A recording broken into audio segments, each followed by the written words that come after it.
Well, and in Isiping or KZN, fishermen work hard to net sardines in an effort to feed their communities for free. Well, we're going to go to this story now. This year's Mandela Day is being celebrated under very difficult conditions. It comes after a week of violent and deadly insurrection in Gauteng as well as KwaZulu-Natal. At least 212 people were killed. Well, for more on this, I'm joined now by Shenilla Mohamed, Executive Director at Amnesty International South Africa, as well as Dr. Sipho, Business Unity South Africa President, joins me for this discussion as well. Thank you so much to the both of you for your time this evening. Perhaps, Dr. Pityana, let's start off with you. This Mandela Day has required a lot of reflection. Perhaps one thing to note is just how fragile this democracy actually is. Your thoughts on that?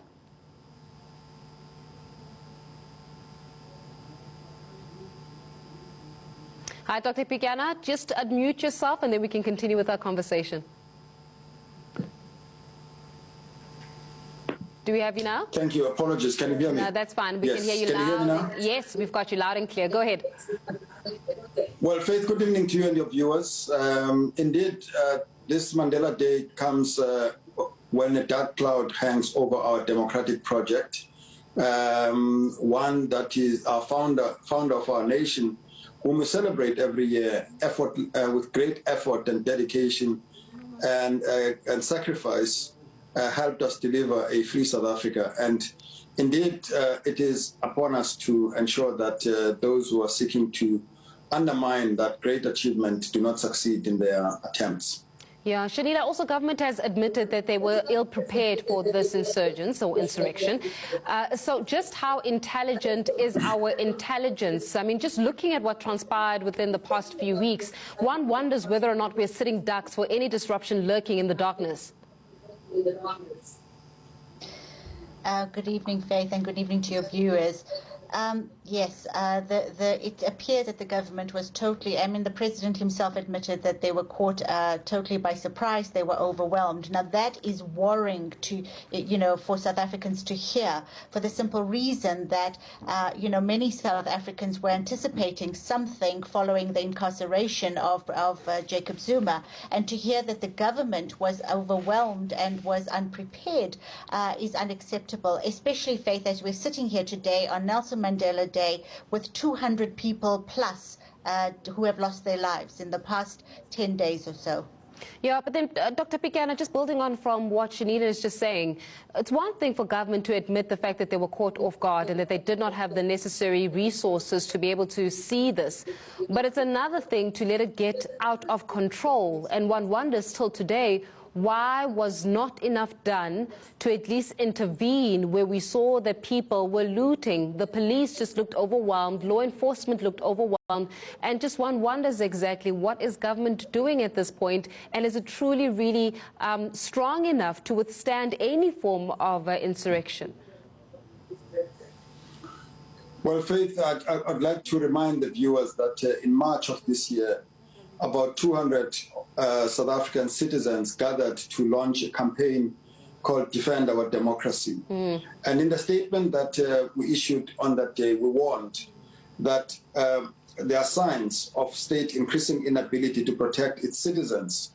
And these have caused great anxiety amongst the people. The restiveness in the population has grown as various institutions of government have been severely tested, some to breaking point.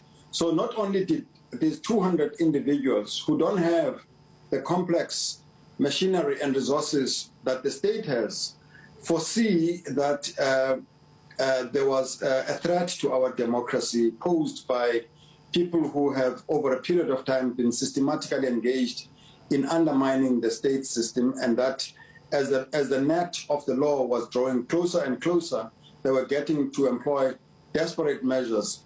And because we could see that the state was not readying itself for that, we called on the people to defend our democracy and mobilize. And various organizations have since swelled the ranks of this movement. There is no substitute. A democratic government has got the wherewithal to ensure that we defend this democracy with everything that we have. Yeah, but then what would it take to actually practically defend this democracy? Because, Shenilla, one would say this democracy is under threat of inequality, that as long as you keep ignoring the poor in our society and just, pointing towards third forces and being able to instigate a threat to this democracy, then we're being naive, that the inequality in our system is the one that is a true threat to our democracy. And is there even political will to be able to speak to the very same inequalities that exist within our society? Well, Faith, the fact that that with this unfolding lawlessness and looting, etc., that we saw so many people out onto the streets means that people have genuine grievances, and it's very easy to instrumentalize people who are already suffering. So South Africa has massive inequalities. We've seen, the unemployment rate go to up to 32.6%, and with this looting, 50,000 more jobs are going to be lost, according to PricewaterhouseCoopers.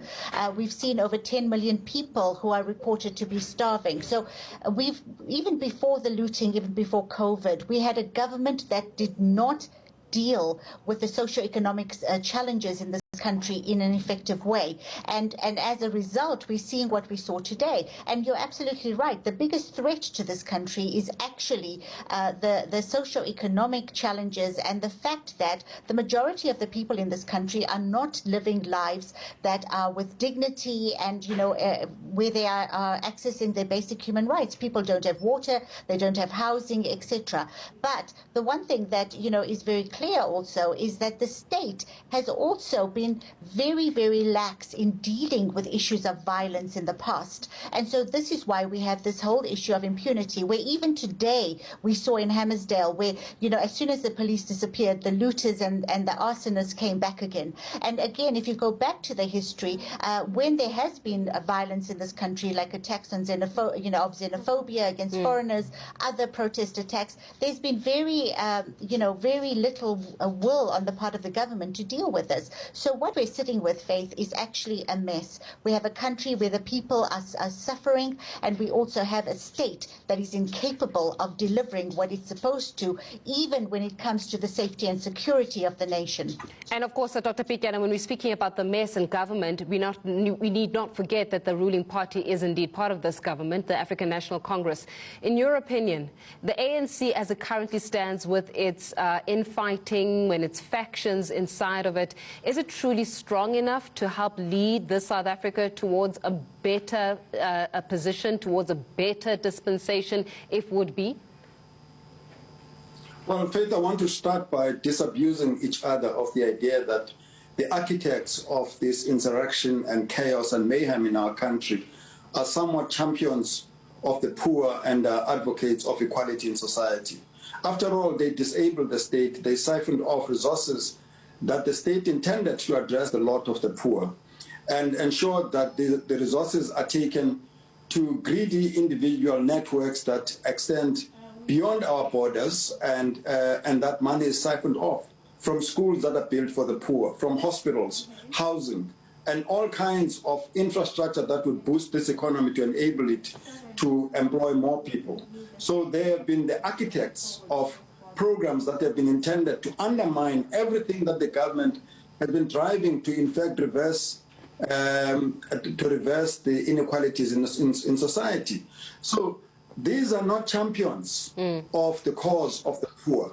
Yes, would former President Jacob Zuma, Doctor, very quickly, would former President Jacob Zuma be part of the they?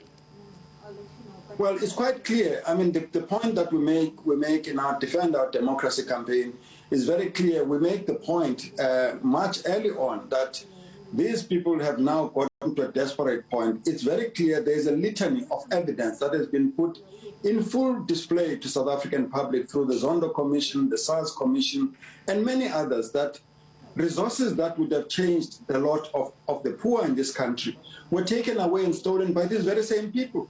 And now they are organizing systematic undermining of the authority of the state and launching very amateurish insurrection that has caused a great deal of mayhem because they disabled the institutions of the state such that it's not able to respond to what they've been doing in the recent period.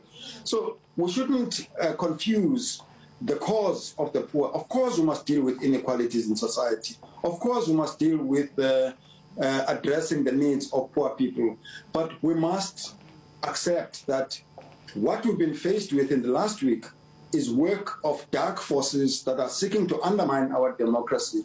They are no champions of the poor. They are not about equality in society. If anything, they are the ones who have stolen from the poor. They are the ones who have denied the opportunity and prospect that this democracy offers to the poor to ensure that there's equality in society by taking resources that are intended for the poor, for their families, their loved ones, their friends, and their networks internationally. They must be brought to book, even though they challenge the authority of our courts, of our state, and they seek to unseat a democratically elected government.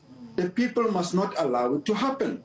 They are not a legitimate force. They are a force that do not have regard for the will of the people. Got you. We're going to leave it there, Dr. Pityana, Amnesty International South Africa, Shenilla Mohamed, as well as Sipho Pityana, President of Business Unity South Africa, on exactly what does it mean to be celebrating this Mandela Day and how do we rebuild this country forward. We're going to take a quick ad break. When we return, let's tell you a little bit about COVID-19 as well as some tours, and we've got lots more in store for you. Do stay with us.